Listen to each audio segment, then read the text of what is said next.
ولا يحصين ما أولادهم ولا يؤتي حقه المستحقون الذي لا يدركه بالهمم ولا يناله فرصة الذي ليس لصفته حد محدود لناكم محمود ولا وقت معلوم ولا يوم ممتوز وترى الملائكة بقدرته يسر الرياح برحمته واقتدى بالسحور ميدانا أرضه أول الدين معرفته والسلام على سيد الأنبياء والمرسلين وخاتم النبيين سيدنا ونبينا وشفيعنا ومولانا أبي القاسم محمد اللهم صل على محمد وآل محمد وآله الطيبين الطاهرين المعصومين ولعنة الله على أعدائهم أجمعين أما بعد فقد قال الله سبحانه وتبارك وتعالى بسم الله الرحمن الرحيم يا أيها الذين آمنوا اتقوا الله وكونوا مع الصادقين اللهم صل على محمد وآل محمد دعائے کریمہ میں نے آپ حضرات کے سامنے پڑھی دعائے کریمہ میں پروردگار عالم ارشاد فرما رہا ہے کہ اے ایمان والو اللہ سے ڈرو تقویٰ اختیار کرو صالحین یعنی سچوں کے ساتھ ہو جاؤ مالک حقیقی دعائے کریمہ کے ذریعے اپنے بندوں کو تین باتوں کا حکم دے رہا ہے۔ سب سے پہلی بات تو اے ایمان والو اللہ سے ڈرو، دوسری بات یہ ہے کہ تقویٰ اختیار کرو، اور تیسری بات یہ ہے کہ صادقین یعنی سچوں کے ساتھ ہو جاؤ۔ آج کی یہ جو مجلس ہے بڑی عظیم مجلس ہے،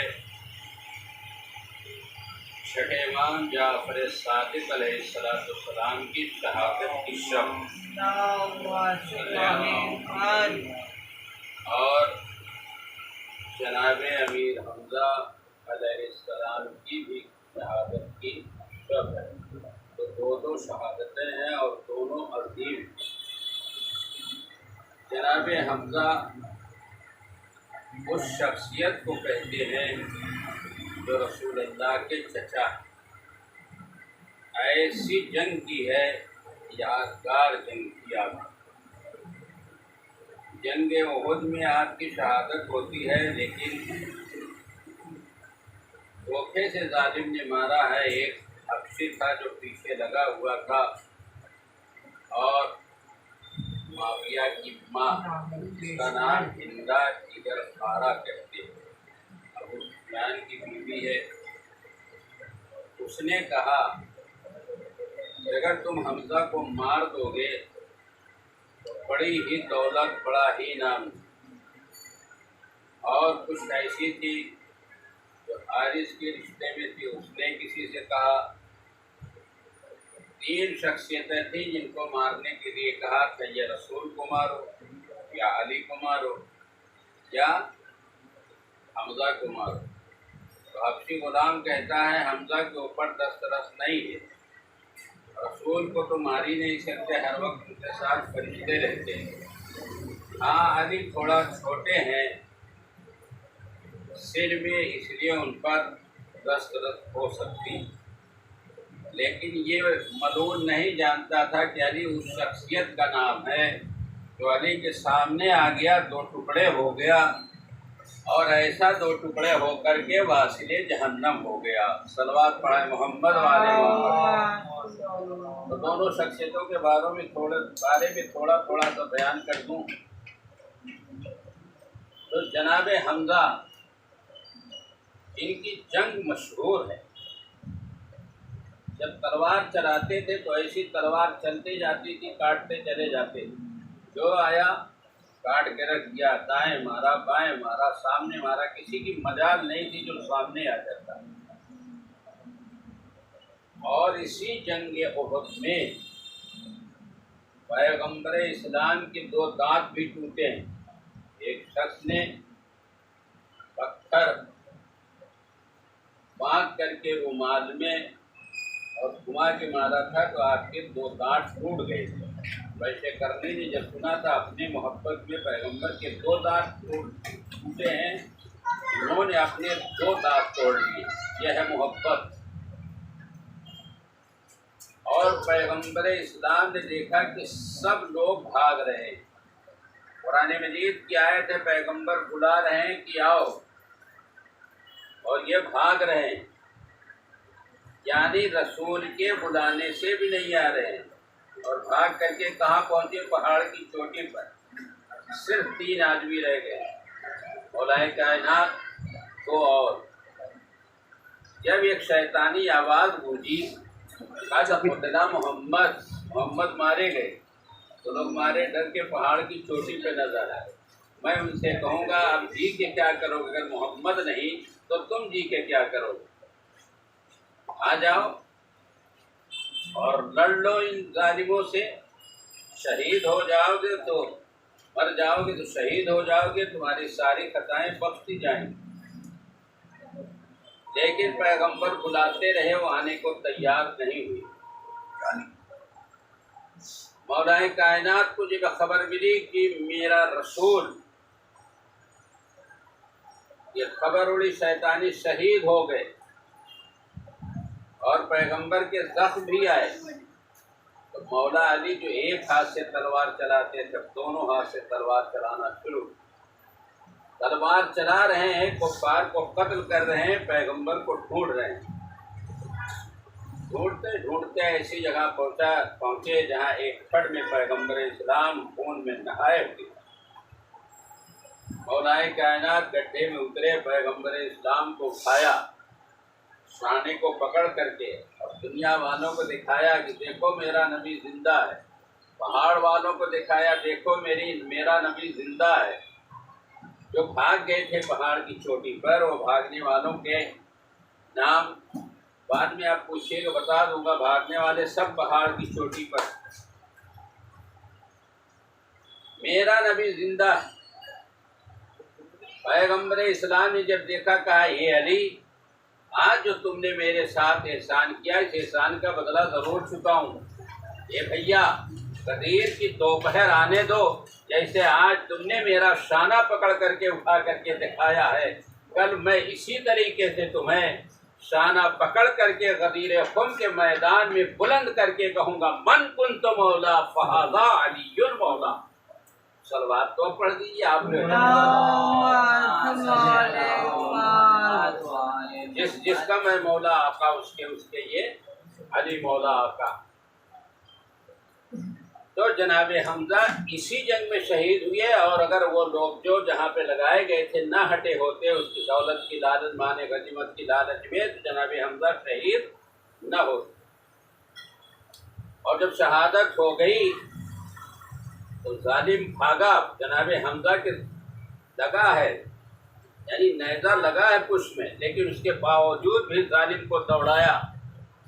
ظالم بھاگ گیا، جناب حمزہ گر گئے. اس نے سمجھا جب یہ نہیں تو آیا، جناب حمزہ کا پیٹ چاک کیا، کلیجہ نکالا اور لے جا کر کے معاویہ کی ماں ہندا جگر کھارا کو دیا، انہیں چبا. اس نے جیسے ہی کلیجہ منہ میں رکھا، اللہ نے کلیجے کو پتھر بنا دیا، چبا نہیں سکی. اور پھر پروردگار عالم نے اس جگر کو ہوا کے ذریعے جناب حمزہ تک پہنچا دیا. یہ اللہ والوں کی شان. یہ جناب حمزہ ہیں جن کی بہادری، جن کی شجاعت. اور سب سے پہلے اگر سید الشہداء کا لقب ملا ہے تو جناب حمزہ کو ملا.